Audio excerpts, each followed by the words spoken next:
we're going to have those on the site, all of those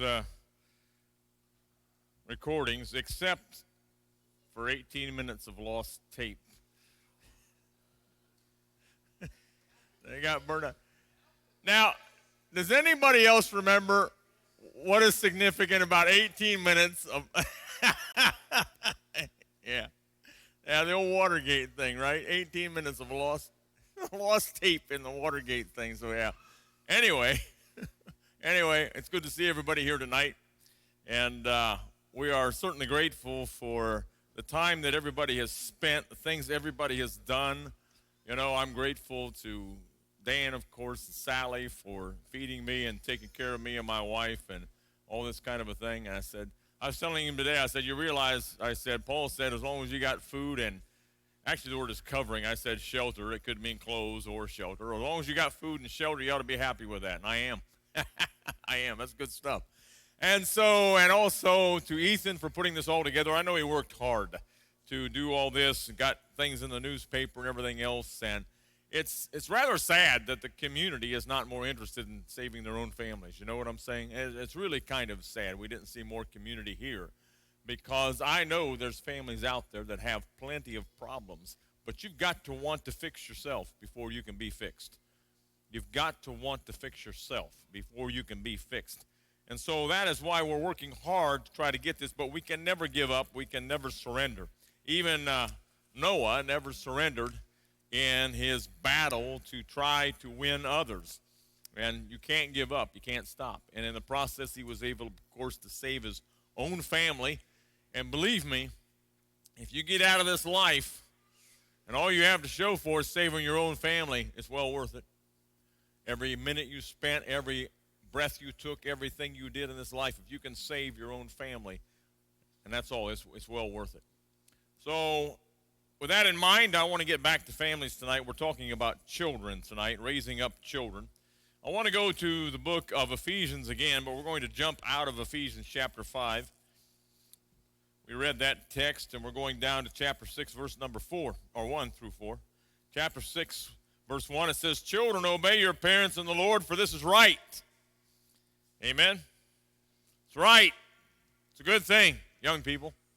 Obey your parents. Now he adds in the Lord.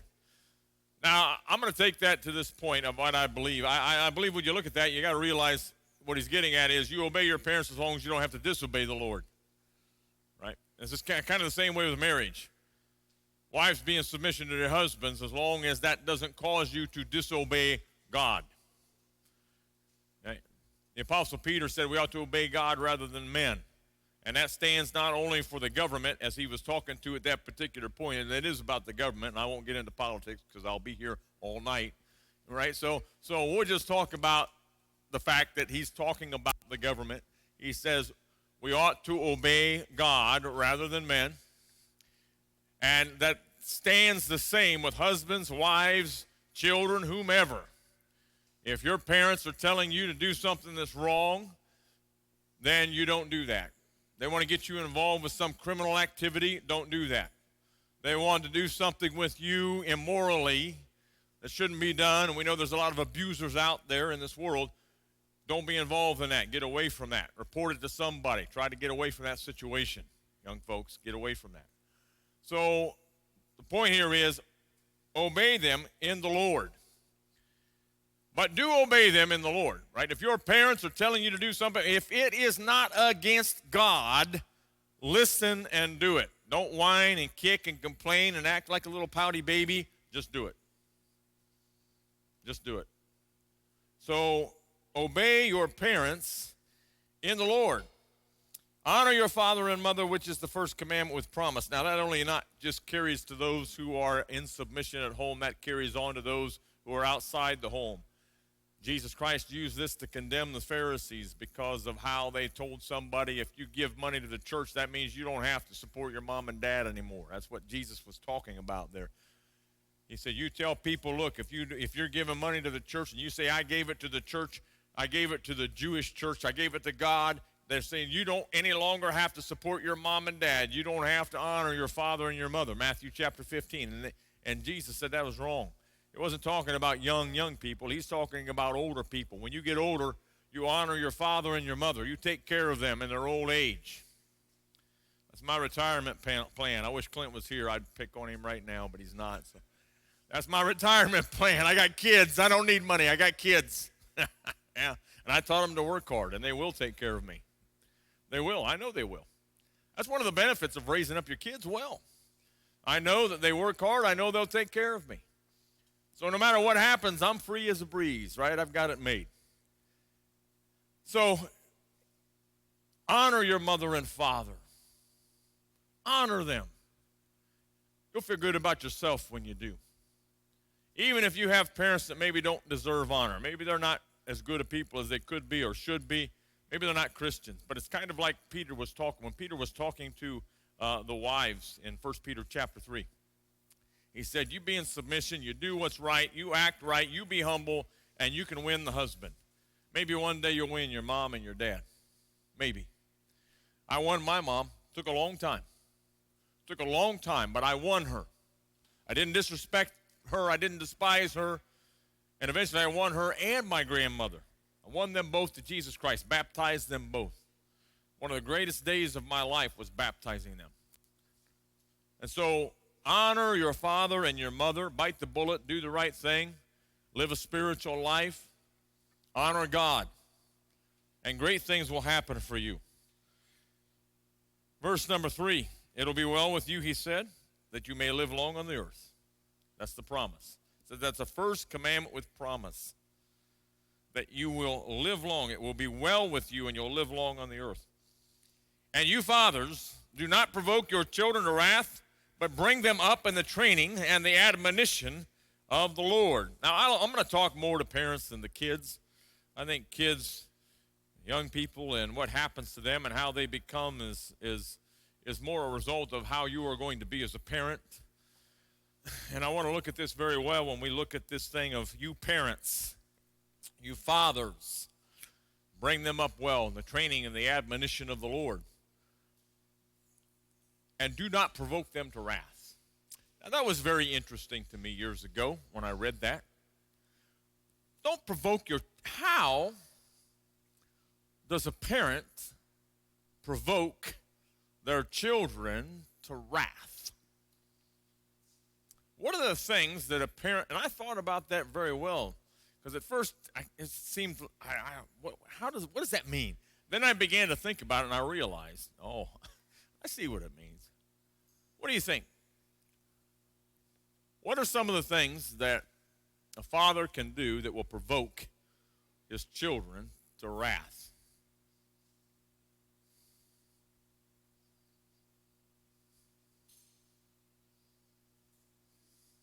Nobody?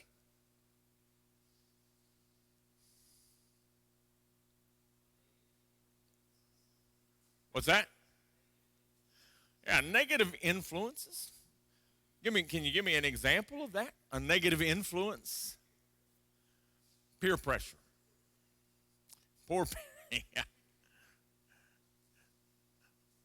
So you got a situation where your father perhaps is a hypocrite. How about that? Okay.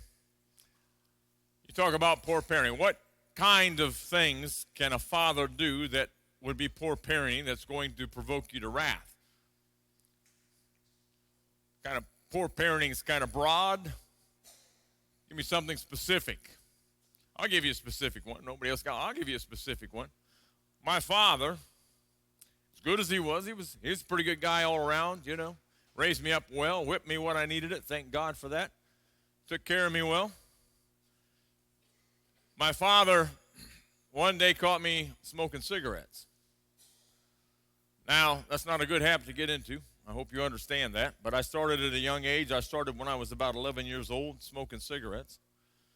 My father found out that I was smoking cigarettes by the time I was 12. I don't even know how I got away with it for a year. I wasn't really very good at hiding that, but I did, you know. And so my father sitting there lecturing me, saying, boy, you know, why you shouldn't be smoking, how bad it was for you, and how stupid this thing is, and blah, blah, blah, blah, blah. You know, I mean, just reading me the riot act while he's got a cigarette between his fingers talking to me. Now, what do you think I'm thinking? during this time. Let me tell you something, boy. Yeah, what do you think I'm thinking? Do you really believe that lecture's doing any good? Absolutely not. And in the process, I mean, he had to be thinking about this, so he says, it's too late for me because I've been smoking for too many. So now he's got his excuse, right? We've always got excuses. We've always got excuses for why it's different for us than it is for anybody else. So fathers, you got to lead by example. It can't just simply be what you say, because that provokes anger within children. That will provoke anger. It provoked anger within me, because he's sitting there telling me one thing and doing a different thing. Anything else? Give me some other examples. There's tons of them. I mean, come on. You can think of something, right? Yeah.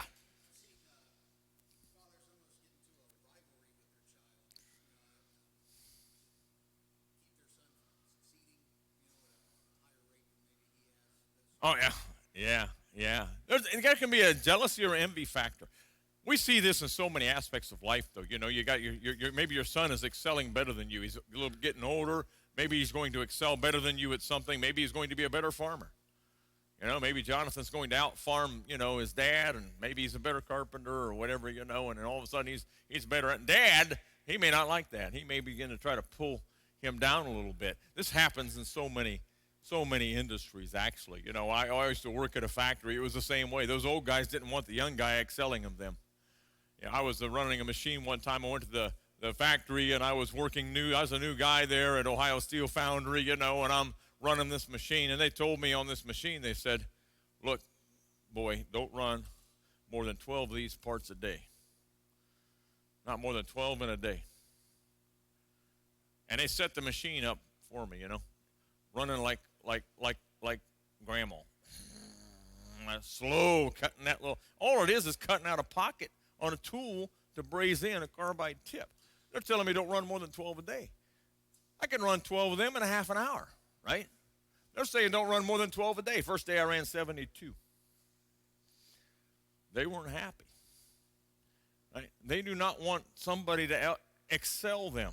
You see the same thing in every, like I said, preachers. We see the same thing with them. When you do this with your children, though, I mean, that seems so adverse, doesn't it? It does. It seems so adverse. I've told my children, I've even told Clint, I said, I hope you're a much better preacher than I am. I hope you're better than me. I want you to be better than me.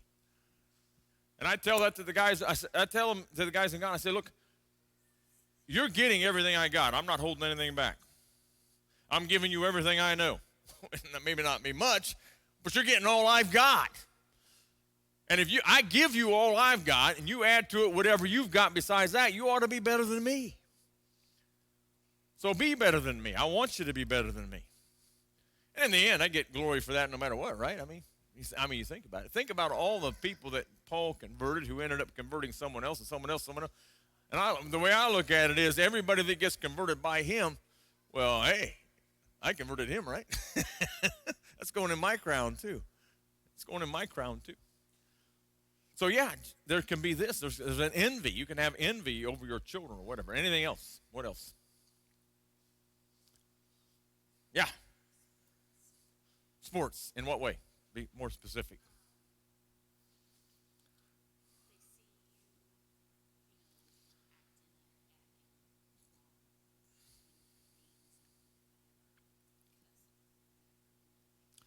So they see you acting out because of some sporting event or whatever, acting the fool. Yeah. Yeah, again, kind of a hypocrisy thing. Your character, you impugn your own character in front of them. Situation, perhaps even you punish your kids. You punish your kids, say, for lying. They've lied about something, you punish them. But then after that, they hear you on the phone. You're sitting in your house talking to the boss on the phone. I can't come out to work today, man. I'm out here, and I'm broken down on the road here someplace, and I just can't. I'm going to be late. I may not be in today. Right? Somebody calls you on the phone. Anybody, they hear you lying. Oh, I can't do that. We're busy tonight. We're doing something, yet you stay home all night. Right? I mean, to us, that's maybe just a small kind of a white, we call it a white lie. I don't know why white's better than black or pink or orange, but anyway, that's a little white lie. You tell that white lie. Your kid hears you tell that white lie, then you punish him for lying. Think he'll get angry? How about showing favoritism? Huh? How about showing favoritism with your kids? You like this one a lot better than the other one, right? Even if you do, don't show it. Yeah, you like this kid better than the other kid. I'm making comparisons. Even if one is better at something than the other one, you make comparisons. Why can't you be more like Joey? Hey, look how good he is. Look how he excels in this. You think that that's really going to make the other kid do better? Absolutely not. Absolutely not. That doesn't work at all. I mean, that might make the one that's doing good feel better about himself, get a little pride thing. All right, listen to that, man. Well, you can't be more like me. Huh? But for the one that's not doing well, that is not going to make him excel. That is not going to make that kid excel. How about spending your money on yourself, but you don't use it for your kids? Kids need shoes, or they need something, or they need something. Not just want, but they need something, but yet you're so busy out there spending money on your four-wheelers and doing all this kind of a thing, and your alcohol and getting drunk, that you don't have time to spend money for them. How about getting drunk and beating their mom? You suppose that would probably make a kid angry? I mean, there's a lot of things we could do to provoke our children to wrath. He's saying, do not provoke your children to wrath. We have to be careful about the life we live, because the point is hypocrisy. You know what the worst thing that happens to a kid? When he finds out his dad isn't a hero. Is there any kid that doesn't want their dad to be a hero? I mean, seriously. If you're a kid, what kid doesn't want his dad to be a hero? We look at the heroes on television, and we see all these guys on television that are our heroes, and we watch them, and back in the day it was like, the Lone Ranger and Roy Rogers, and yeah, I know I'm way out of your league here on a lot of you. But, I mean, we look at these guys. Those were the heroes of our day because they're the good guys. Wore the white hats. They always won in the end. They were willing to do whatever it took. They sacrificed themselves. That's a hero. What kid doesn't want his dad to be that hero? And when you take away that picture, when you destroy their image of you as being that hero, see, that provokes a child to wrath. Makes him angry with you. It makes him angry inside. That's why I tell men, man up, man up. That's why I emphasize this thing about 1 Peter 3:7, where it says that consider your wife as the weaker vessel. Not because I want somebody to look down or impugn women as being weak. That's not what that's about. And that weakness is not about that. It's about her emotional need. See, it's about the fact that physically even, she is not the stronger, and you've got to be the protector. That's what it's about. But the point is about that is that you understand you are required to be stronger. You've got to be the one that stands strong in those emotional times or those emotional periods. You've got to be the one who's going to take that thing of fear and anxiety and put it aside so you can be strong for your wife. You should be the one responsible for ending an argument. I mean, most guys, their ego kind of picks up and they don't want to lose the argument, and that's the reason why they continue to argue. Everybody wants to get in the last word. You should be the one strong enough to say, stop. We got to wait. Stop. Leave it go. Right? We got to man up. So as fathers, we have to man up. Let me tell you something else that we talked the last week, and I kind of give some references back here, but you remember back in the book of Proverbs, chapter 31, as it was talking about the virtuous wife, it said, her children rise up and call her blessed, her husband also, and he praises her in verse 28. Many daughters have done well, you excel them all, so on, so on. So it says, look, her children rise up and call her blessed, her husband also. and he praises her. It tells you also after that, verse 31, give her the fruit of her hands. Let her own works praise her in the gates. Now this is talking about the carrot, not the stick here. But basically what it's getting at here is that when somebody's doing something good, you know they're doing something good, make sure they're rewarded for that with praises, with blessings, even the fruit of her hands. He's talking there about monetary gain, money, whatever the case is.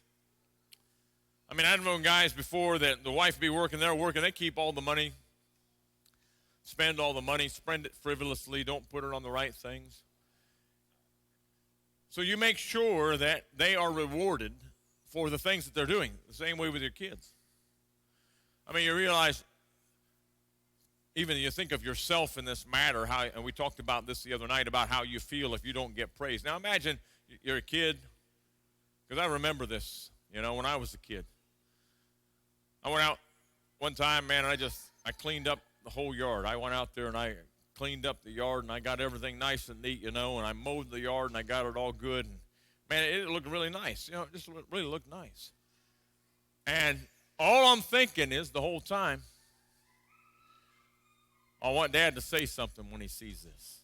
I mean, kids think that way. I want Dad to see this and say something good. That's all I was thinking. Well, praise God, my dad did. He walked out there. He says, man, he said, the yard looks really nice. You realize what that does for a young man? That makes you want to do it again. You see them do a good job. You see your kids do a good job. You see your young ladies do something right, do it good. Open your mouth, say something. Say something. Like I said, a lot of times for us, I don't know what it is, ego or whatever, we don't want to praise somebody for something. Like I said, sometimes it's because we're still thinking about something they did wrong the day before that, you know. They haven't been so great of a kid, you know, doing these things, messing up.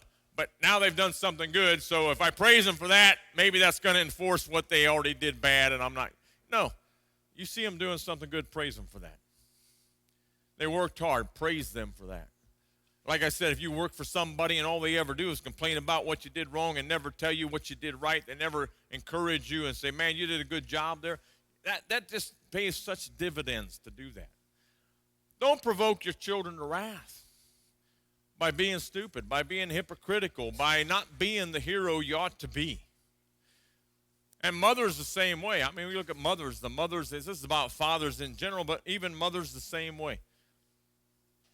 If you got a mother, you know, and you see that your mother is not respectful, that she doesn't act right. You know, we talked the other night, somebody and I, about gossip and backbiting, and you realize what damage that does to your children when they hear you backbiting somebody else. You come home from church and you start backbiting the preacher, you start backbiting somebody else in the church, and you start gossiping about people in the church. Do you think your children aren't listening? You think they went deaf all of a sudden? You think they took their hearing aids out like Dan and they're not hearing what's going on? No, they're hearing everything. You know, one of the qualifications for the elders, remember you looked at that, the qualification for the elders. One who's raised up his children, you know, and they are in submission with all gravity. And so you look at that and you realize the point there is, you may think this guy's a great guy. You don't know what's going on behind closed doors. Every once in a while, you know, you hear something about somebody, you find out this guy was molesting sexually his own kids. You would think, man, that was a great guy. I thought he was a good guy. Thought he was a wonderful guy. Look how good he is with kids. They're always good with kids. You ever notice that? All right, he's always so good with kids. Well, guess what? He's grooming those kids. You know, I talked before about my qualifications and things about raising up children, but we also, my wife and I, were therapeutic foster parents for several years. We did therapeutic foster parenting, which means we get the worst of the worst. We would get anybody that had been sexually abused or those who were sexual abusers. We got children who were violent, too violent to put in another home, so we got those kids. And we took care of those kids, and we went through hours and hours and hours of training. One of the things I can tell you about the state is and psychologists and all this kind of a thing, they know exactly how to tell you what's wrong. They have no idea how to fix it. They can tell you he's got this problem, this problem, this problem. And what they mostly know is put them on drugs or something like that. Let's slap them on some Ritalin or some kind of a thing, and let's just kind of keep them sedated until we get them to 18 years old and get them out here in the community someplace, and let them buy a gun and shoot up some place in Dayton. Right? I mean, basically, that's the system that we're under. I mean, they tell these kids, we want to put them on. We had one kid on Ritalin. We said, well, take him off. Take him off of that stuff. That Ritalin is not helping this kid. And that was their first choice on everything. And we're telling them, no, they don't need that stuff. What they need, you won't let us give them. Because they wouldn't let us spank them the way they needed spanked, see. They wouldn't let us give them that corporal punishment that backside was begging for. So their mind is put them on drugs. I always tell people my dad had, I was ADD. I was like that, man. I had attention deficit disorder. I couldn't sit still. Taking a nap, what was that? Take a nap? Close your eyes? No way, man. I was up and around, and I was bouncing off walls, and I was ornery. I was sneaky. I remember one time I was 6 years old. Me and another kid went out. We lived behind a field, and we went out there, and he was probably 8. A big older guy to look up to here. He's 8. And we went out there. We dug a pit down in the ground, put palm branches over it, Then we went on out in the field. My brother came around and said, hey, Eldon, come. Right? I mean, we dug a deep hole. My brother comes walking along there, right down in the hole. We thought that was the funniest thing we'd ever seen in our life when he fell down in that hole, right? I was ornery. I did those kind of things. I had ADD. My dad had a cure. It's called the belt. B-E-L-T. That was his cure for ADD. That's what kept me in line from going crazy, was that. So when we're training up children, we have to realize that they need that discipline. Now understand, discipline isn't just punishment. Discipline is not just punishment. Punishment is part of that. There's the carrot, there's the stick. You got to have both. But it's the idea that there are parameters, there's an understanding, and there is actually security in those parameters. When there are parameters, there is security for a child within those parameters. They know there's safety within that net. But there's got to be consistency. One of my favorite scriptures about raising kids is out of the book of Proverbs chapter 13, verse number 24. It's one of them that's on your program there. Proverbs chapter 13, verse number 24. It says, he who spares his rod hates his son, but he who loves him disciplines him promptly. He who loves him disciplines him promptly. Now, that word promptly, and this is the reason why this is one of my favorite verses. That word promptly is sometimes, like the old King James, it says be times, and other places it says on time, and this kind of thing. That word promptly can be looked at in two different ways here. The first way is early. Early in life, early stages of life. The second way it can be looked at is just simply quickly. Quickly when something happens. No delay, get it done. This is truly, to me, the most important part of discipline. Whatever kind of discipline you're using, this is the most important aspect. On either way you want to look at it. First of all, early.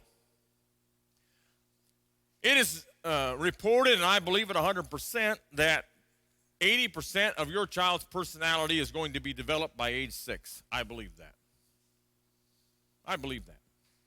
Well, they have learned in those stages when that brain is developing, what they are learning in those stages is one of the most vital times and areas of development that they have, because that is when that brain is coming together and developing. If they have learned at that age to get their way by kicking and screaming and throwing a fit, and you're going to baby them, and oh little baby, if that's what they have learned, that's going to stick with them. 80%, that's going to stick with them. That's why it's so important to catch them early. because you're training them right then about what kind of personality they are to be. Now, children are born with different personalities, there's no doubt. You can take a set of twins, and they're both born, and they have different personalities. Even a set of twins can have different personalities coming up. They've got different personalities. You do have to kind of adjust sometimes with kids on the type of punishment that you're going to use on them, especially as they get older, so that, you're doing what is correct for that particular child. So when you look at this with this understanding, you've got to realize discipline can come in different ways, but they must be done early. Whatever it is you've decided, and it's got to be something that works. Now, I can tell you biblically what he's talking about here works, at the young ages especially. That little smack on the behind, that little smack on the hand, whatever, that works. You got to practice that a lot. Because when they are young, that little teeny pain of that smack that makes them cry, that's nothing. That is absolutely nothing. It's not a big deal. You smack that little behind or whatever, smack them on the leg, do whatever, smack them on the hand, that is not going to kill that kid. And it's better that they learn that little smack at that age that's going to get their mind in the right direction than to follow your weak emotions of, oh, let the little child be what they want to be. It was, what was it, Spock that said all children are naturally good and they're going to grow up and they're going to just be good people if you just kind of leave them alone and leave them to themselves. But that is not, believe me, that is not the way it works. That is not the way it works. In fact, I'm going to go back to Proverbs chapter 29, I believe it is. I've got to get it in my brain here. Verse number, 29:15, that's one of them. So the rod and the rebuke give wisdom, but the child left to himself will bring his mother to shame. He said the rod is going to bring destruction. He said, but the child who is left to himself is going to bring his mother to shame. So if you leave the child to themselves, you just let them go their own way and do their own thing and do whatever they want to do, he said that child is going to end up bringing his mother to shame. Proverbs 23:13. He said, do not withhold correction from a child, for if you beat him with a rod, he will not die. You will beat him with the rod and deliver his soul from hell. So he says, don't withhold correction from that child. You see what I'm saying? If you smack that child's little butt, little behind, and he says, that's going to bring him around. He says, you're not going to kill him. And so this is not talking about, quote, child abuse. This is talking about a spanking. Giving that child a spanking. In Ghana, they call it the cane, and that's what he's talking about here. The cane is like this switch about 1/4 inch in diameter. They sell them in the market, actually. In Ghana, they have them sitting right there. They sell them in the market because the cane that they use is a little bit more flexible than the normal stick. And so if somebody goes out and they pick those things up, and you can buy them in the market for about 20 cents. You get this little cane, you take it home, and you use that for your kids, right?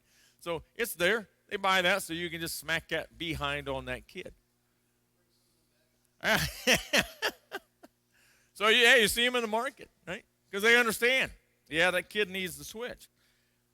I like 22:15, though, of Proverbs, probably the best. He said, foolishness is bound up in the heart of the child, but the rod of correction will drive it far from him. Foolishness is bound up in the heart of the child, but the rod of correction will drive it far from him. As I said, the most crucial stages are those when they're coming up. They are foolish. They're not naturally good. They don't know more than you. I was talking to somebody earlier. It wasn't during the class, I don't believe, but I was talking about the fact that, as children, they try to divide and conquer and do all this kind of a thing. And, I was that way. I tried to divide and conquer my parents. I tried to get them divided against one another and get my way by getting them to go against one another. And I mentioned before in one of the classes about how a child will go to one parent and ask them something after they've already asked the other parent, and you can't allow that to happen. They do that. They have this foolishness bound up in their heart. I had it bound up in my heart. I can't even imagine. If my dad had not been somebody who would use that belt on my backside, I cannot even imagine the person I would have become. I mean, really. If he hadn't brought me under control during those ages, believe me, I wouldn't be a preacher of the gospel. I really doubt very much I would be preaching the gospel of Jesus Christ because I was a wild kid. I had anger issues. I had problems. You talk about kids having anger issues. I can remember clear back from when I was a small child, I had those anger issues. And if my dad's not keeping me in control, right, I don't know what would have happened. Thank God, too, for my mother. Now, my mother, unlike my dad had this long, my dad weighed close to 400 pounds. He was 6'2", he weighed 400 pounds. When he pulled that belt off, that thing was as long as that table, it seemed like, right? He pulled that thing out there, it could reach around corners. You couldn't run from Dad. I remember when I was about, what was it? I was somewhere around, probably, I was still living in Florida, so I couldn't have been over 4 or 5 years old maybe. I did something. I don't remember what. I don't know if it's because I went unconscious or what, but I don't remember. I did something, and I decided I'd run from my dad. And at 6'2", 400 pounds, he caught me in about 10 steps. 10 steps. I thought I'd get away from him. No way. He caught me, man. He just laid that on my backside good. I don't think he used the belt because we were outside or whatever. He just took his hand, bam, bam, smacked me a couple times, scolded me, sent me back up there. He was fast. But he could get that belt out there. I mean, he could really, he could put her on me pretty good. Let's put it that way. My mom, however, we had a willow tree. Anybody know what a willow tree is? Yeah. I'd rather have that belt 10 times than that willow. Now, I never told Mom and Dad that. I was so glad when we moved from that house. I'm telling you, the best move we ever made in our lives. We were living in Florida and living on a house on 18th Street, and that willow tree sat there. I hated that tree. I hated that tree. Willow switch is the worst thing you ever got in your life. That thing stings. And even I remember back in the day, it became popular to have these really thin belts. Now, my dad never had one. That thin belt was snapped like a twig if he ever put them on. But they had these really thin belts like this, you know. And we had them for our clothing as kids. My mom pulled that really thin belt out. Same thing. That little thing hurts more than that big fat one, you know. I don't know if Dad just didn't realize that or understand or what, but that smarts. And my mom had no problem whipping her kids. She had no problem with that. But I want you to understand, my parents loved me. Some of you have met my mom. You know, she's a little woman, 5'2". I mean, there's no way she could whip me even by the time I was 12 years old. I was pretty big and strong. I was doing roofing. I mean, I could have easily just grabbed my mom and thrown her down to the ground. But then I'd have had to face Dad. Right? Yeah, that wouldn't be worth it. Oh, no. My dad's hand, I'm telling you what, he had the biggest hands in the world. His hands were like clubs, you know. Sometimes we'd be doing something at the table, he'd backhand us. You ever been backhanded? You ever been backhanded by a rock? That's what it was like. He'd go, boom, man. It's like, right? Now, you understand, my parents loved me. Even though my father spanked me and my father did those things when I needed it, I'll say it again, needed it. Even though he did those things, there was never a time that I could not go to my father as a small boy and crawl up in his lap and feel comfortable and loved and safe. I never saw my dad strike my mother, ever. Never saw my father strike. I never saw him take a drink of alcohol. Never. Yeah, my dad had that smoking problem. That was just one of few things that he did. But I'm telling you what, I never saw him do that. I never saw him buying nice things for himself and not taking care of his family.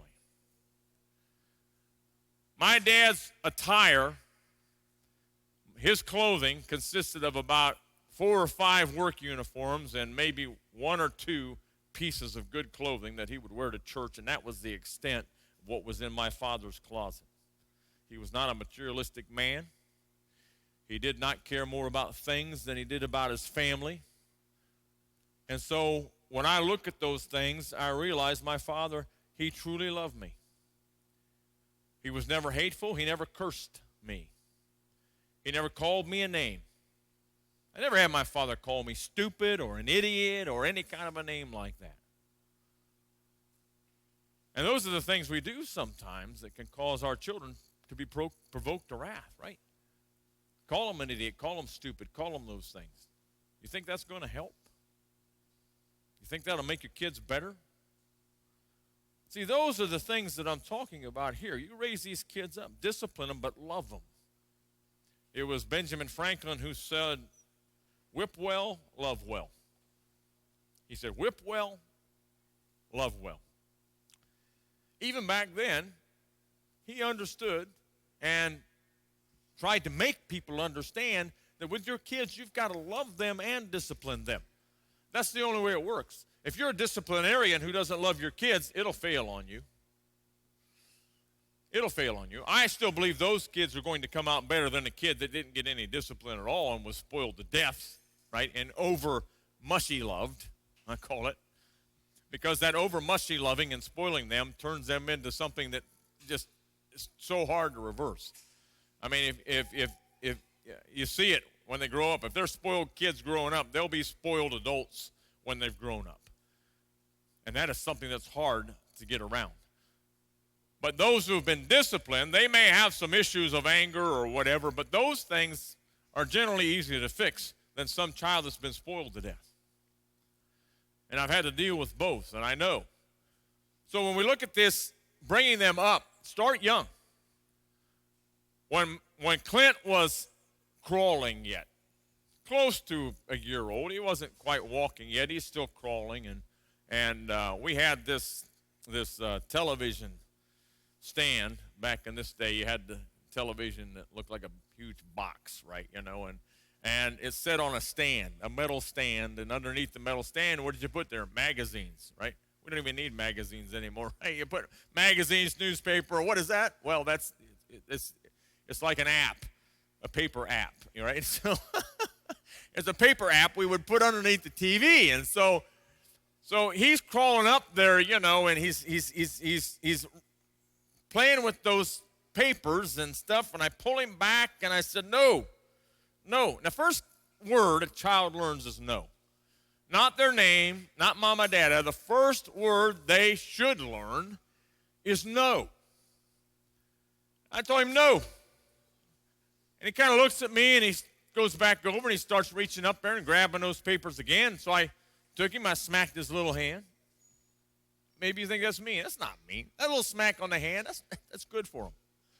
Smacked his little hand, pulled him back. Of course, he cries a little bit, I said, no. You got to tell him the word, right? No. Starts crawling back again, reaching up there, grabbing those papers, crying. I said, no. Pulled him back, smacked his hand again. Third time, coming around, crawling back again, crying, hands shaking, because he knows, right? He understands. I'm going to get hit again. Maybe. He's trying to find that. Reaching out again. Pulled him back again. This time I not only smacked his hand, I smacked his behind about 3 times. Bing, bing, bing. I said no. From that point, he never touched those magazines again. Ever. He never reached back in there. He never went after them again because he knew that's off limits. He was testing me even at that early age. You understand? They are testing. They want to know the limits.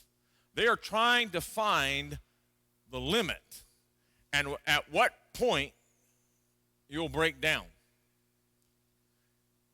And you have got to get it decided at that age. You are training that developing mind that there is a point you cannot go to. And one of the reasons why this is important is so that they don't destroy themselves later. It's like the kid who's reaching up for the hot stove, What are you going to do? You're going to let him stick his hand up there in the fire? Is that what you're going to do? Because you don't want to tell them no? Why do you tell them no? And if you don't give them something to remember that by, a little bit of pain, a little smack on the hand, whatever it takes, they'll keep reaching up there.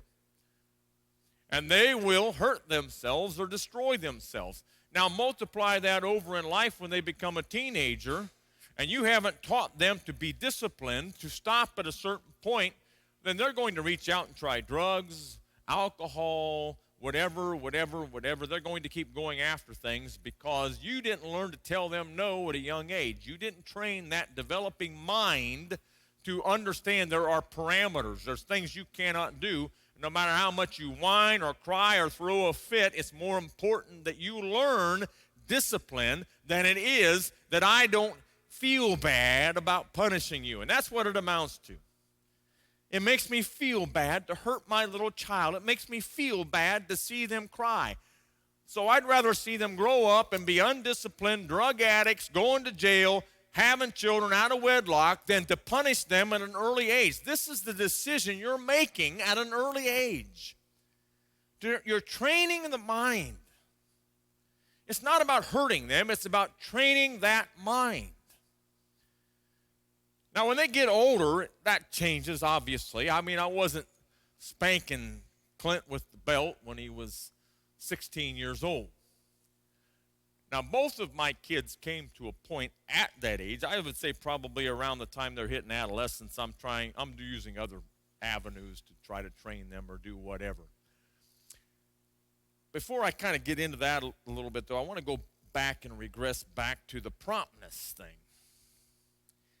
When I say early times in life, 80% of the personality developed by age 6. But also, I think even more importantly about promptness is immediately, on time, right now. Because what we tend to do sometimes as parents, and my wife and I made this decision, even as unbelievers. I don't know, we were just blessed with a little bit of wisdom, I guess, in this, we had one friend in particular that, the thing with Clint, we had friends that would come over to our house, had a child before us. And when they would walk into our house, without permission, they would go around our house and start picking up everything that was down low and putting it up on shelves. Because when they brought their kid in, they knew their kid, that holy terror, was going to come in there and start tearing up everything in our house. And we would look at each other, and we really stopped having those friends over. It became so ridiculous to us. And so, we would look at each other and say, that's not going to happen. We are not going to have that with our kids. And that's one of the reasons why the whole thing with the TV and bringing him back, because I knew if I don't train him now, that's the way he'll be. And a habit we have as parents a lot of times is not acting promptly, not promptly taking care of the matter. It's too easy to just sit back and yell at our kids and be too lazy to get up and do something than it is to actually react and act upon the matter. And so my mindset about any kind of punishment, any kind of discipline, any time in life was first time, every time. That's my mindset. First time, every time. If I don't think you really know that what you're doing is the wrong thing, you got to pass. And I tell you one time, you do it again, the mouth ain't opening the second time. The hand is coming out. The belt's coming out. Something is happening. The punishment is coming. The discipline is about to happen. I'm not going to sit in my chair and yell at my kids. A lot of women are yellers. They like yelling. Yell, yell, yell, yell, yell, yell, yell. I can't stand that. I hate that, man. It's like, whew. And that's what they do. They yell, they yell, they yell, they yell. You're going to get it. I'm going to come in there. I'm going to count to 3. 1, 2, right? All this kind of count. Count down from 10. They're up to 120. 121, 120. Right? They're still in there acting out, right? Because the parent hasn't got up to do anything about it. And by the time the parent does, they're so angry, maybe, if they do punish them, they're so angry that they overpunish, that they do it out of anger rather than doing it out of discipline. You're a teacher. You're not a punisher. You're a teacher. So it's about teaching. What are you teaching your kids? For one thing, you're teaching them, I don't really mean what I say, because you say you're going to come and do it, and you don't do it, and you don't do it, and you don't do it, and maybe you do it, maybe you don't. And so, therefore, the child doesn't know when you actually really mean it. Do you mean it this time? Let's find out. Let's keep pushing till we finally find that edge. There was a guy by the name of B.F. Skinner. Anybody ever do any college studies in psychology? And B.F. Skinner used to work with pigeons. They have Pavlov's dogs and all this kind of a thing, and they study behavioral science. And this just goes to tell you that even the heathens know this is true, but they just don't bother to practice it. But B.F. Skinner worked with pigeons. And he had this deal where he had these pigeons in these cages. And in the one cage, he had these pigeons over there. And he had this little indicator, and they'd peck the indicator to get a treat. And the other one, he had the same kind of indicator. But on the one cage, the indicator would give a treat every time they pecked it. First time, every time. Boom, boom, boom. And they'd eat that treat. The other cage, he'd change it. One time it was 3, one time it was 1, one time it was 4. He'd just switch it around. And so the pigeons never really knew when the treat was going to come. And after a certain time, he took out the treats, but left the indicators in there. And in the cage where it was always first time, every time, after they weren't getting it, very shortly they stopped trying because they know one time's it. In the other cage where it was always changing, they kept pecking, they never stopped. Why? Because they don't know. Is it 3 times, 2 times, 1 time, 4 times? It always changes. It's the same way with your kids. You're going to tell them 3 times, 4 times, 10 times, whatever, before you finally decide to do something about it. They don't know.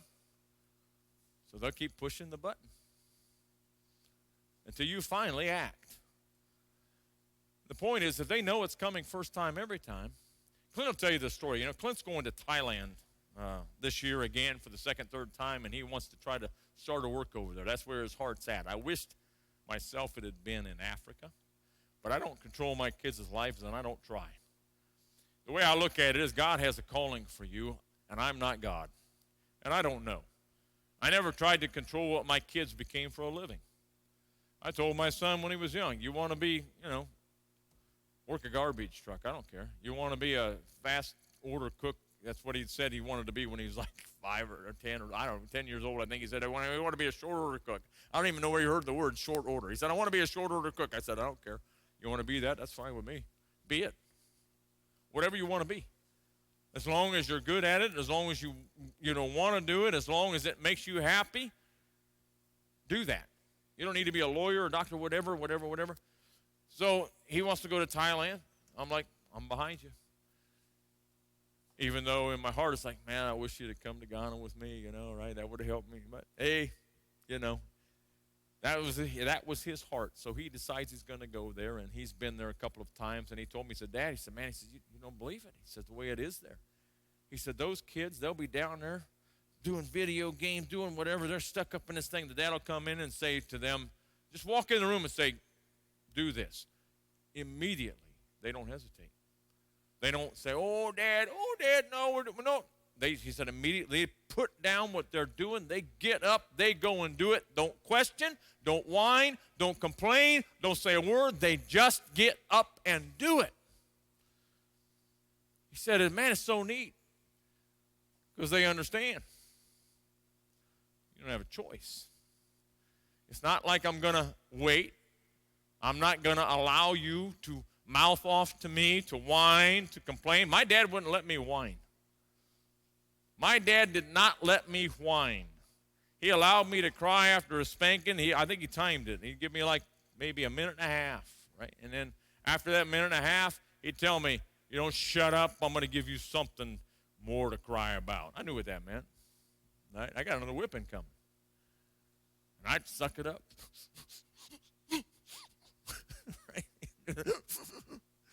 I'd suck it up, but I'd stop because I know I got to stop, right? I got to stop. Because we like that, we want to dramatize. We want to accentuate, And as a kid, I just wanted to get out there and make Dad feel bad about beating me. Dad, I don't think ever felt bad about beating me in my life. But anyway, that's what you want to do. But I understood. My kids understood. If you do this, it's going to happen. I always tell people how much I appreciate my wife. My wife is the kind of woman that she didn't take any guff off the kids. You know, that hand was fast. You wouldn't believe how fast that hand was. You might think she's a little older now. She's looking kind of slow. I'll tell you, that hand's still fast. She punched me in the ribs the other night. I didn't do anything. I don't know why she did it. She just did it, right? Just popped out, hit me in the ribs, man. I don't know. Who else was getting it? Was that you getting hit in ribs? Anyway. Anyway, when we look at those kind of things, you know, and I appreciate that. I'm glad I had a wife that disciplined my children. She loved them and disciplined them, both. You've got to do that. You got to be prompt. You got to be quick. Now, when the kids get older, you know, it's not just spankings that you're doing. Like I said, I think that's good up until about 12 years old, up until adolescence, 12 years old. But when they hit puberty age, you know, you got to kind of start being more innovative than that. You know, one of the things we were learning about, you know, in our foster parenting classes of, what was it, like 50 hours a month, it seemed like. I can't remember. But anyway, we had a lot of foster parenting classes and things we went through, and they had some good stuff in there. There's one psychologist in particular was a woman teacher, and she really had some good stuff. We really liked her, you know, and so she had some good things, and they taught us some good things there. But like I said, for the most part, most of them didn't know. And one of the things they taught us, you know, was about the communication part of punishment. You got to communicate. You got to communicate it well. And it has to come across not as, you know, you're a dirty little urchin, and I'm the big monster, and I'm going to, you know, it's got to come across as a teaching. One of the things they taught us, which is one of the few things that we learned there that I think is really helpful, is when you're going to punish this young person, this child, is to get down their level. Don't be standing in the other room screaming and yelling like a banshee and doing all these crazy things, you know, and coming there, you know, that kind of a thing, and standing over them. Get down on their level. Look them in the eye. Tell them what's about to happen. What you're about to get. I tell my kids, look, I'm about to fan your hide. You're going to get 3 good whacks on the backside. And I'm going to tell them why. I explain to them why you're going to get this. Discipline. If you got undisciplined discipline where you're just going in there crazy and just throwing, that's an undisciplined discipline. You're not teaching anything. Teaching is about disciplined discipline. Doing it promptly, doing it right away, not waiting. First time, every time, coming in, look, this is what's going to happen. And when you haven't waited to the point of going out of your head, then it's easier to do, right? If you've already waited to the point where you're so angry with the kids, you're not going to be a good teacher at that point to sit down and patiently explain to them what has happened here, what they're being punished for. They just see it as you taking out your anger.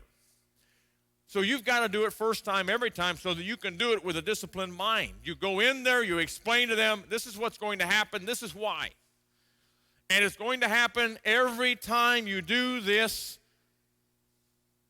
No reprieve. No, it's going to happen. And then do it. And when it's explained that way, when they see it that way, when you are on their level and you're talking to them straight and they've got the picture in their head and then you give them the punishment, then it lands home. It stays home. They understand. And so that's the way we have to do it. Now, when they get older, as I said, the teaching part comes in different ways, you know. And they used to tell us that it has to match what they did. They did something wrong on their phone, well, you take away their phone. Right? Then, you know, you work out some other kind of punishment or whatever. And I remember, it's hard to bring this one up now because I used to have the mindset that Bill Cosby, yeah, now he's like condemned, but his shows, you know, and he had a show. I always used to think that show was really good about showing some of the things he would do to try to discipline his kids and the innovative ways he would do that. And, of course, now he's a terrible figure to use because of the things you find out about him. And that's what I was saying earlier. You don't know somebody, right? But their kids do. And until you find out the whole story. But getting back to the other part, you know, I try to think like that. The way he do these things and get the kids to see the point and a moral to the story kind of a deal. And so my daughter was 16 years old and 17 maybe, about 17 years old. She was working. My kids worked, and she was working, and she was going to this factory, and she would work during the days in between school and whatever, and she'd come home, and her room was a mess. That's funny. Kids are like that when they're home. Neither one of my kids are like that after they get out of the house. Of course, Clint married Kiana. That's probably why. It's not really him that's keeping it clean. But anyway, her room was a mess. And that's the way she kept it. That's the way he kept it. And I said, look, this got to stop. So Clint's room was much smaller than hers. We gave her the bigger room. I don't know. Just she's a girl, I guess. We figured they need more. At least that's the way it works with my wife. She needs the bigger space. So anyway, she's got this room, and it's not clean, and it's got this mess all over it. And I told her, I said, look, you need to clean up this room. Keep it cleaned up.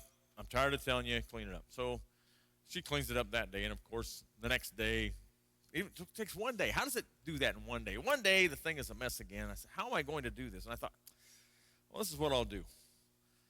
I went into her room. I got these garbage bags. I packed up everything. I mean, she had the Walkman. Remember? Anyway, she had the Walkman. The you put Walkman. That's something you listen to music on. Anyway, she had this, and she had all these things and all of her stuff. You know, nice clothes, even some nice clothes laying on the floor and everything. And I put everything in garbage bags. We had a burn pile out back. I took them out and I just set them on top of the burn pile. I went back in. I sat down. You know, when she came home from work and she walks in the house. And, hey, Dad. Hey, baby. How you doing? She walks in her room. I'm reading the paper app. You know, I'm sitting there. She goes into her room. She comes walking back out. Again, she's standing there. She says, hi, Daddy. Hi, baby. I don't say a word. She said, Daddy? I said, yeah. Where's my stuff? I said, it's out on the burn pile. Kept reading my paper. She said, can I go get it? I said, this time. That's all it took. Because she knows that what Dad says, Dad means. I don't lie to my kids. If I say this is going to happen, it's going to happen. If I told them you're grounded for 2 weeks, I did not relent. I don't care if prom was coming. I don't care if it's your best friend's birthday. I don't care if hell's freezing over this week. You're grounded for 2 weeks. Jesus Christ comes, you got to wait. Sorry. 2 weeks. Not backing off. And the reason why was because you got to stick with it. You got to prove you mean what you say, because if you tell them that, 2 days later you're letting them off, it's not going to work. The next time they're going back, they'll do the same thing again, because I got out of it the first time. You didn't really mean it the first time. You've got to stick with it.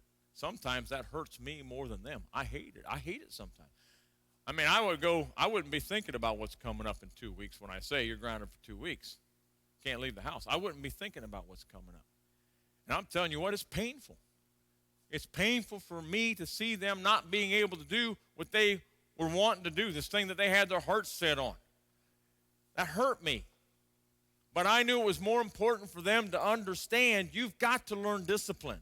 You have got to learn discipline. And so sometimes you got to put up with that pain. You've got to put up with that hurt. You can't back down. And it's because it's not about you in the end. It's about them. Earlier tonight, you know, it kind of brought up in my mind. It kind of gets me kind of teary-eyed sometimes. Think about it. But many of you know Dave Fagan, right? And Dave Fagan and I got cancer at the same time. Many people don't know that. He got skin cancer, and I got skin cancer at the same time. And his was up around the lymph nodes in the neck, and mine was in the lymph nodes down here at my side and close to them. They took out his lymph nodes. They took out mine almost the same time. Well, I didn't die. It hasn't come back since. I've had a couple things removed from my skin since then that were like pre-cancer or this kind of a thing, you know, but I haven't had another melanoma since then. And then mine was like Clark level 4, which was the way they measured it back then. That was the strongest you could get. And yet, here I am. Dave didn't make it. And yet, when I look at his children, I see Dave. I see the legacy he left, you know. And I see it in them, especially Matt, right? You can't look at Matt without thinking about Dave. If you knew Dave, you can't look at Matt without thinking about Dave, you know. And I see them, and Tim and Matt and Ben, I see his legacy there. Let me tell you something, that is far more important than anything else you're going to leave in this life. Those boys today, believe me, I know that Dave Fagan is proud of them today.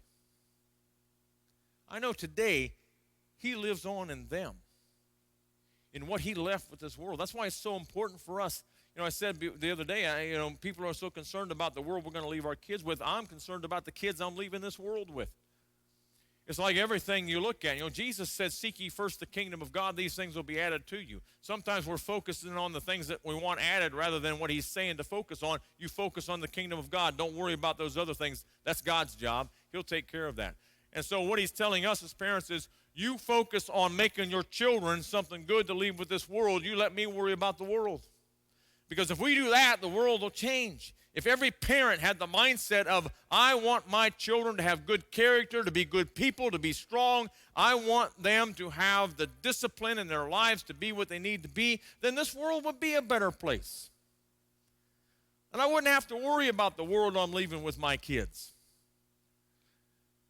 And the truth of the matter is, that's what I can't control. The world, the direction it's going, that's between them and God. The only thing I can control is the little parts of the way. I remember seeing it in a movie one time. I saw that. And I don't even remember the name of the movie. I didn't watch the whole movie. I just saw that excerpt when I was walking through the room or something. The guy is there, and he's like this cop, and he's this good guy cop, and the other one says to him, look, you can't change the whole world. He said, I don't have to change the whole world, just the little pieces that rub up against me. And that's the mindset you got to have. It's not about changing the world. It's about every piece of it that rubs up against me. And my children are one place where I have the most chance to do the right thing.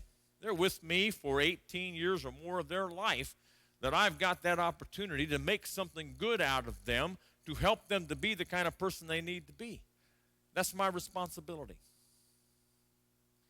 One last thing I want to leave you with, time-wise, we're getting past here, and so something I think is very important, and I know I haven't hit probably every scripture on there, but I want to go back to the book of Galatians. This is something that I read a while back, and a lot of times we use this example about Jesus and the old covenant and coming into the new covenant, and that's really what it's about, but there's an underlying theme here I want to look at in the book of Galatians chapter 4.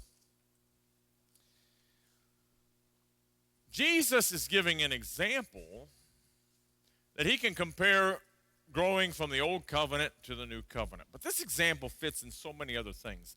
And it also gives us a picture of the mindset of the day. In chapter 4 he says, now I say that an heir, as long as he is a child, does not differ from a slave, though he is master of all. But he is under guardians and stewards until the time appointed by the Father. Even so we, when we were children, were under bondage, under the elements of the world. But when the fullness of time had come, God sent us forth his Son, born of a woman, born under the law, to redeem those who are under the law. What I want to concentrate on is what he's talking about in the beginning. He's giving them a parable here, basically. He's telling them something that has to do with their culture and comparing that to the old and new covenant and growing into it. And he says, look, he said, the child, as long as he is a child, is no different than a bondservant. And his point here is that the wise parent, somebody who has something to leave down to their children, when they have children, those children would go out and they would work in the fields with the servants. He said they are no different than the servants. They're out there, they work like the servants, they work with the servants, they grow up with the servants until the time that they come of age. And then they receive the inheritance. They make them work. They make them learn how to work, to learn how to be with, quote, the servants, to empathize. So that you don't get the idea that you're better than them, that you cannot empathize because you don't know what they're going through or what they're going through in life. Make them work. So here's another key factor with our kids. Make them work. Make them work. Don't allow them to be lazy. And a lot of parents do that. You know, they get tired of the fight. They don't want to force them. They don't do this. They don't do that. Make them work. Make them learn how to work. That's part of discipline. That's part of growing up. That's part of being people, and you need to learn that. And you need to discipline yourself as parents to get them to do that, to understand you have to work.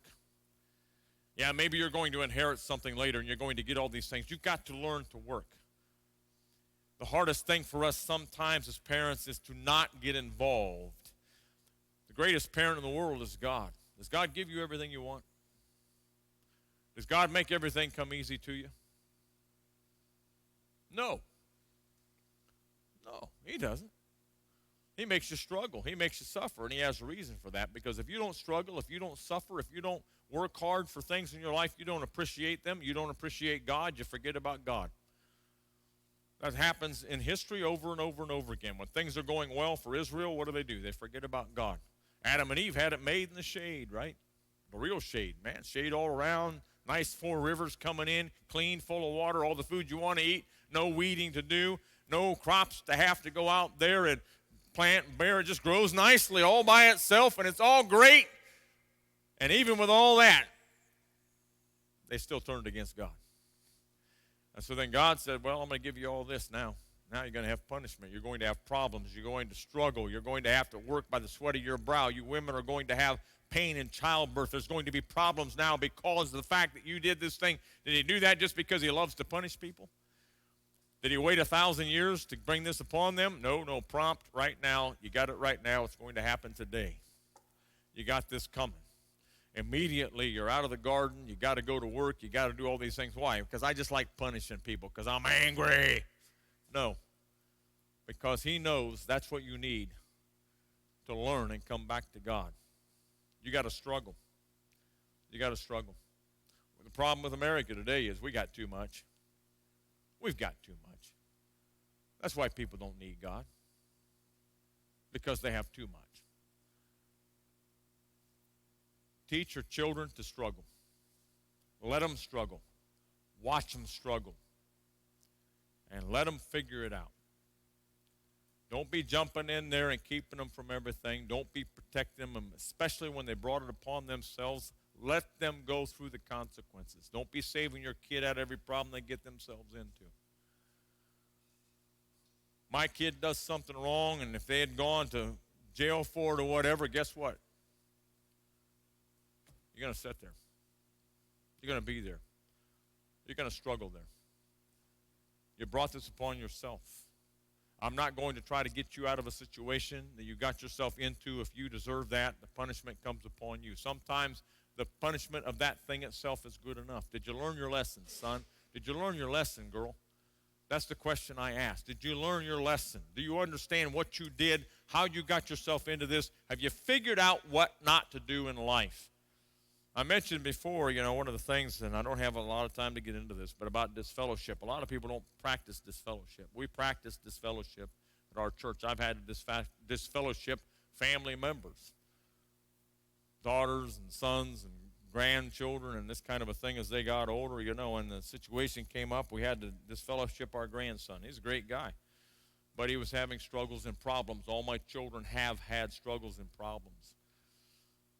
And, at the risk of my children seeing this thing or whatever later, I for one reason, I kind of hate to use them as examples, but, because I don't want them to feel bad or whatever, but, every child goes through struggles. Every child goes through problems. They all have things going on in their life. My daughter, years ago, I had to send her 3,000 miles away to get her to straighten up. She was acting out, she was going places she shouldn't be going, hanging with people she shouldn't be hanging with, and we talked to her, and she supposedly repented and went back to it again, and finally I said, that's enough. I know how this works. I've had people rehab from so many different things, drugs, alcohol, whatever, and I know that as long as you're hanging around the same lousy people you've been hanging around with, it's going to be really hard for you. Evil company corrupts good values. 1 Corinthians 15:33. Evil company corrupts good values. The people that you hang around with are going to corrupt you. And if you go back to those same people when you're trying to get straightened up and you're weak in the faith, you're going to fall right back into the same garbage you came out of. And so I had to send her 3,000 miles away to live with some people. And I told her, this is your last opportunity. I'm sending you here to live with these people. You stay with them. They're in the church. Christians, I wouldn't leave them with heathens, definitely. Or somebody who's not a Christian or a pretend Christian or a denominational pseudo-Christian. I sent them to real Christians where they go to a real Church of Christ, and she was there with them. And I said, you're going to stay with them. You're going to act right. This is your last chance. If they tell me one bad report, you're not doing well, you're with the wrong people, you're doing what's wrong, I said, you're out of there and you got nothing. You got nothing. Mom, Dad, nothing. You're on your own. Well, thank God she straightened up. Ended up marrying a guy from out there. Now, I don't know if that's good or bad, Oregon people. But anyway, west side of the guy. Anyway, she marries Reuben. Reuben's a good guy. Reuben is. Right now he's going into the military. He's in the military and everything else. He's at 40. Was he 40 when he went in? I think he was 40 years old. He decides he wants to go in the reserve. He's in the reserves. He's done nursing. He's got all kinds of degrees and stuff and all that brainiac thing going on with nursing. And, great guy. So she's married now, and everything is going so well. And there's other things that we had to go through with that. My grandson, we had to disfellowship him for 1 year, because of things he was doing. Because I've seen other families. I've watched them, and I've seen them in the church, and their kids are acting out, and they're doing everything they can, and they coddle them, and they baby them, and I can't just leave them go and keep letting them come to church. It's good for them to keep. No. We told my grandson, you can't come to church. We don't want you here. We don't want you in the church. We don't want you in anything until you get your act together. Because you are not living right. You're not doing right. You're not going to remain in the church. You're not going to drag the church down. You got to get out. And we sacked him out. We told him to go. That went on for about a year. He was suffering. He was struggling. I mean, badly. We didn't help him. We didn't do a thing. You deliver somebody to Satan for the destruction of the flesh. Do not circumvent that by helping them in their time of need until they've come to repentance. That was the whole point. One night, I was telling Dan earlier, one night, we were at, just finished, I think it was Wednesday night service, and Rose said, hey, I want to go to Walmart. I said, I'll take you. I had to send some money anyway. So I'm sending money to Ghana. We go to Walmart, and I'm in the line. Pretty soon Rose comes back. She says, Mike is here. Getting that teary-eyed thing, I said, when I get done, I'll come. She goes back. Comes back to me. I come out from there, and here she is bawling like a baby, and here she ran into Micah. But then also Clint was there. He came to Walmart that night. Wow, it's amazing, isn't it? He came to Walmart that night, and he's down there talking to him. She said, Clint's talking to him now. I said, Clint's here? Yeah. I said, all right. I'll leave it go then. If he's talking to him, I'll leave him go. When he saw Rose, she can tell you the story probably better than I can. I'm going to kind of rehearse it the best that I can. She saw him. He said, how you doing, Grandma? She says, I was good till now. Till I saw you. She said, you got to understand. You're breaking my heart. Seeing you. You're lost. You're lost. You know that? And, of course, she breaks down. She goes out. She's crying. And Clint starts talking to his dad, and he says, Dad, I got to go. I got to go. Because he's kind of upset about what Grandma said. And Clint's rehearsing to him back, saying, look, son, you got to understand. She's right. It's killing her. So he leaves the place. Kiana's in the parking lot. He runs into his mom, right? He gets the same thing. Mom, Dad, Grandma, right? Everybody crying over this boy because he's not living right. He's not doing right. A couple days later, Dad gets the call. Can't take it anymore. I got to come back. See, that's when he talks about this fellowship, it's not about a hateful thing. It's because you love them. It's not because I despise my kid. It's because you love them. And that's what discipline is about. It's about love. You see, and doing it because you love your kids. Because you want them to be right. Because it's more important to see them go to heaven than to have them like you. It's more important. And that's why you got to be tough. You got to make them work hard. You got to put them through these things. You got to watch them struggle to get past those things, because that's what God does to us. That is what our Father does. And so I just want to instill in everybody today, stand strong. Be strong. Don't allow your weak emotions to determine what is right, but allow the Word of God to show you what is right. Do the right thing. Discipline them. Be strong for them. Love them in the process. You know, I always quote that out of 1 Corinthians chapter 16, verse number 13. Watch, stand fast in the faith, act like men, be strong. But verse 14 says, and whatever you do, do it in love. Do it in love. You can't separate the two. If you separate the two, you got a problem. Do it in love. There's a poem that Ed Bousman. You guys remember Ed Bousman? Am I the only one who remembers Ed Bousman? Ed Bousman? Yeah, he had a poem years ago. He said it back in 1979. I still remember that poem. He said this poem when he was preaching at the Lima West Church of Christ, and I was there, and he said, I took a piece of plastic clay and idly fashioned it one day. And as my fingers pressed it still, it moved and yielded to my will. I came again when days were past, and that piece of clay was hard at last. That form I gave it still it bore, and I could change that form no more. I took a piece of human clay and gently touched it day by day, and molded with my power and art and a young child's soft and yielding heart. I came again when days were gone. It was a mind I looked upon. That early impress still he bore, and I could change that form no more. When they're young, when they're impressionable, when you've got that time, that opportunity, you're molding that child. You're forming that child's mind. Do it God's way. Do it the way God has instructed you. He's a lot smarter than you and I. He knows what's right. Let's pray. Lord God Almighty, Father, I just praise you today, God.